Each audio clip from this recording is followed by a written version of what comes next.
ಇದು ಕಾಮನ್ ಇದ್ರಿ. ಈಗ ಸರ್ಕಾರದ ಎಲ್ಲ ಮಂತ್ರಿಗಳು ಅವರು 2.5 ಟರ್ಮ್ ಮುಗಿದೋಗಿದೆ ಅವ್ರದ್ದು. ಆಲ್ಮೋಸ್ಟ್ ಅಲ್ಲಿ 20 ಜನ ಮಿನಿಸ್ಟ್ರದ್ದು. ಈಗೇನೋ ಗ್ರೇಸ್ ಸಿಕ್ಕಿದೆ ಅವ್ರಿಗೆ.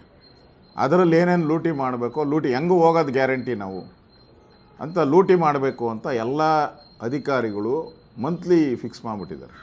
ಅಬ್ಕಾರಿ ಇಲಾಖೆಯಲ್ಲೂ ಮಂತ್ರಿ ಫಿಕ್ಸ್ ಮಾಡಿದ್ದಾರೆ. ಅರ್ಬನ್ ಡೆವಲಪ್ಮೆಂಟಲ್ಲಂತೂ ಕೇಳೋನಿಲ್ಲ, ಅಡಿಗೆ 100 ರೂಪಾಯಿ ಕೊಡಬೇಕು, ಪ್ಲ್ಯಾನ್ ಸ್ಯಾಂಕ್ಷನ್ 100. ಈ ಖಾತಾಗಂತೂ ಪ್ರತಿ ಮನೆಗೂ ಕರ್ನಾಟಕದಲ್ಲಿರೋವಂಥ 7 ಕೋಟಿ ಜನ ಏನಿದ್ದಾರೆ ಅಷ್ಟಕ್ಕೂ ಈ ಖಾತಾ ಹೆಸರಲ್ಲಿ ದಾಂಧಲೆ, ದೊಂಬಿ, ಲೂಟಿ, ಕರಪ್ಷನ್. ಒಂದೊಂದು ಈ ಖಾತಾ ಮಾಡೋಕ್ಕೂ 10ರಿಂದ 2 ಲಕ್ಷ ರೂಪಾಯಿವರೆಗೂ, 10,000ದಿಂದ 2 ಲಕ್ಷ ರೂಪಾಯಿವರೆಗೂ ಕೂಡ ಓಪನ್ ದಂಧೆ. ಇದು ಓಪನ್ ದಂಧೆ. ನಾನು ಅಧಿವೇಶನದಲ್ಲೇ ಕೂಡ ಫೋನ್ಪೇ ನೋಡಿದೆ. ಫೋನ್ಪೇನಲ್ಲಿ ಲಂಚ ಕೊಟ್ಟಿರೋದನ್ನು ಈ ಸರ್ಕಾರ ಫೋನ್ಪೇ ಲಂಚ ಸರ್ಕಾರ. ಇದು ಫೋನ್ಪೇ ಲಂಚ ಸರ್ಕಾರ. ನಾನು ದಾಖಲೆಗಳೇ ಕೊಟ್ಟಿದ್ದೀನಿ. ಇನ್ನೂ 10 ದಾಖಲೆಗಳು ಇದೆ ನಮ್ಮ ಹತ್ರ. ಮೊನ್ನೆ ಅಸೆಂಬ್ಲಿಯಲ್ಲೂ ಇದನ್ನು ತೋರಿಸಿದ್ದೀನಿ. ಅಷ್ಟಾದ್ರೂ ಇವರು ಯಾವ ಅಧಿಕಾರಿ ಮೇಲೂ ಕ್ರಮ ಇಲ್ಲ. ಯಾವರೋ ಒಬ್ಬ P1 ಅಂಥವ್ರನ್ನ ಸಸ್ಪೆಂಡ್ ಮಾಡ್ತಾರೆ. ಯಾಕೆಂದರೆ ಇದೆಲ್ಲ ಪೂರ್ತಿ ಮಂತ್ರಿಗಳಿಗೆ ಲಂಚ ಹೋಗ್ತೈತೆ. ಆ ಲಂಚ ಮಂತ್ರಿಗಳಿಗೆ ಹೋಗೋದ್ರಿಂದ ಯಾವ ಹಿರಿಯ ಅಧಿಕಾರಿಗಳನ್ನೂ ಮಾಡಲ್ಲ. ಆ ಪರಿಸ್ಥಿತಿ. ಇಡೀ ಕರ್ನಾಟಕದ ಎಲ್ಲ ಇಲಾಖೆಗಳು ಲಂಚಾವತಾರದ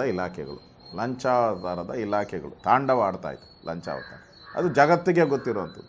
ಪ್ರತಿ ಜನನೂ ಹೇಳ್ತಾ ಇದ್ದಾರೆ, ಶಾಪ ಆಗ್ತಾಯಿದ್ದಾರೆ ಈ ಸರ್ಕಾರ ತೊಲಗೋಗ್ಲಿ ಅಂತ. ಒಂದು ಕಡೆ ಕಾಂಟ್ರಾಕ್ಟರ್ಗಳು ಶಾಪ ಆಗ್ತಾಯಿದ್ದಾರೆ, ಒಂಥರ ಆಸ್ಪತ್ರೆಯಲ್ಲಿ ರೋಗಿಗಳು ಶಾಪ ಆಗ್ತಾಯಿದ್ದಾರೆ, ಈ ಖಾತಾ ಮಾಡೋಕ್ಕೆ ಆಗದೇ ಇರೋವಂಥ ಜನಸಾಮಾನ್ಯರು ಶಾಪ ಆಗ್ತಾಯಿದ್ದಾರೆ. ಇದು ಶಾಪಗ್ರಸ್ತವಾಗಿರುವಂಥ ಸರ್ಕಾರ ಇದು.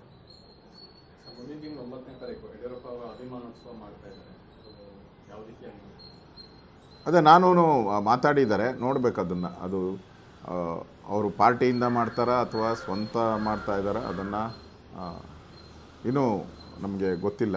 ಅದನ್ನು ನೋಡಿಕೊಂಡು ಯಡಿಯೂರಪ್ಪನವ್ರ ಬರ್ತಡೇಗೆ ನಾವೆಲ್ಲರೂ ಕೂಡ ಹೋಗ್ತೀವಿ. 54 ವರ್ಷ ಆಗಿದೆ ಅವರು ರಾಜಕಾರಣಕ್ಕೆ ಬಂದು.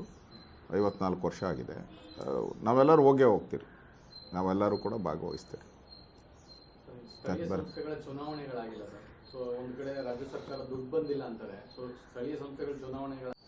ಈಗ ಚುನಾವಣೆ ಆಗುವಂಥದ್ದು ಡೌಟ್ ಔಟಿದೆ.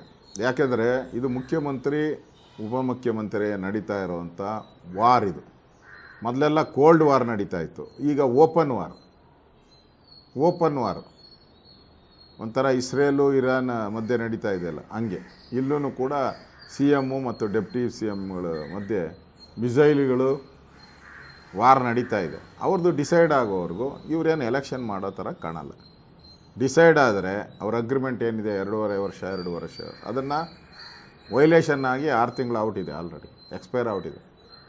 ಈಗ ಸಿದ್ದರಾಮಯ್ಯ ಕೊಡಲ್ಲ, DK ಶಿವಕುಮಾರ್ ಬಿಡಲ್ಲ. ರಾಜ್ಯ ಸರ್ಕಾರ ಭ್ರಷ್ಟಾಚಾರದಲ್ಲಿ ಮುಳುಗಿ ಅತಂತ್ರ ಆಗಿರುವಂಥದ್ದು. ಒಂದು ರೀತಿ ಇಡೀ ಸರ್ಕಾರ ಅಧಿಕಾರಿಗಳಿಗೆ ಲಂಗು ಲಗಾಮಿಲ್ಲದೆ ಅವ್ರ ಅಧಿಕಾರಿಗಳು ನಡೆಸ್ತಾ ಇದ್ದಾರೆ ಸರ್ಕಾರನ. ಇವತ್ತು ಯಾರು ನಡೆಸ್ತಾ ಇದ್ದಾರೆ ಅಂದರೆ ಮಂತ್ರಿಗಳೆಲ್ಲ ಸರ್ಕಾರ ನಡೆಸ್ತಾ ಇರೋದು. ಎಲ್ಲ ಅಧಿಕಾರಿಗಳು ಸರ್ಕಾರ ನಡೆಸ್ತಾ ಇದೆ. ಅವ್ರ ಮನಸ್ಸಿಗೆ ಬಂದ ಮೇಲೆ ಆಗ್ತಾಯಿದೆ. ಇನ್ಮೇಲೆ ನೋಡಿ, ತೆರಿಗೆ ಈಗ ಎಲೆಕ್ಷನ್ನು ವೋಟಿಂಗ್ ಆದ ಮಾರನೇ ದಿನದಿಂದ ನಿಮಗೆ ಎಲ್ಲ ದರಗಳು ಏರಿಕೆ ಮಾಡ್ತಾರೆ. ಈಗ ಮೊನ್ನೆ ಎಲೆಕ್ಟ್ರಿಸಿಟಿ ಚಾರ್ಜನ್ನು ಜಾಸ್ತಿ ಮಾಡಿದ್ರು 56 ಪೈಸೆ. ನೆಕ್ಸ್ಟ್ ಈಗ ಆಲ್ಕೋಹಾಲ್ ಮೇಲೆ ಮಾಡ್ತಾಯಿದ್ದಾರೆ. ಹೇಳಿರ್ತೀನಿ ರಾಜ್ಯದ ಜನತೆಗೆ, ಯಾರ್ಯಾರು ಎಣ್ಣೆ ಹೊಡಿತಾರೆ ಅವರೆಲ್ಲರೂ ತಯಾರಾಗಿರಿ. ನೀವೆಲ್ಲ ಎಣ್ಣೆ ಹೊಡೆಯೋರೆಲ್ಲ ತಯಾರಾಗಿರಿ. ಹಾಕೋದಿದ್ದರೆ ಇವಾಗ ಏನಾನ ಪೆಗ್ಗಳು ಸ್ಟಾಕ್ ಮಾಡ್ಕೊಂಬಿಡಿ.